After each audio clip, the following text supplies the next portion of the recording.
జనగాం జిల్లా కేంద్రంలో ముక్కోటి ఏకాదశి పర్వదినాన్ని పురస్కరించుకుని రంగోళీ కళాకారిణి పెద్ది కుసుమనాగరాజు తన కళా ప్రతిభతో అందరినీ ఆకట్టుకున్నారు. తన ఇంటి ఆవరణలో వెంకటేశ్వర స్వామి చిత్రాన్ని రంగోళీ రూపంలో అద్భుతంగా ఆవిష్కరించి ప్రత్యేక ఆకర్షణగా నిలిచారు.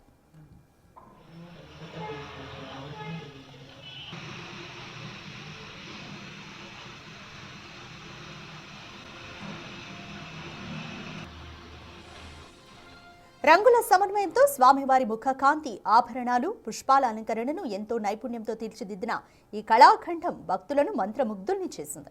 సంప్రదాయ శైలికి సృజనాత్మకతను జోడించి రూపొందించిన ఈ చిత్రం ముక్కోటి ఏకాదశి ఆధ్యాత్మిక శోభను మరింత పెంచింది. స్థానికులు, భక్తులు ఈ రంగోళీని తిలకించి ఆమె ప్రతిభను కొనియాడారు. సంప్రదాయ కళలను ప్రోత్సహించాలనే ఉద్దేశంతోనే ఈ ప్రయత్నం చేసినట్లుగా కుసుమనాగరాజు తెలిపారు.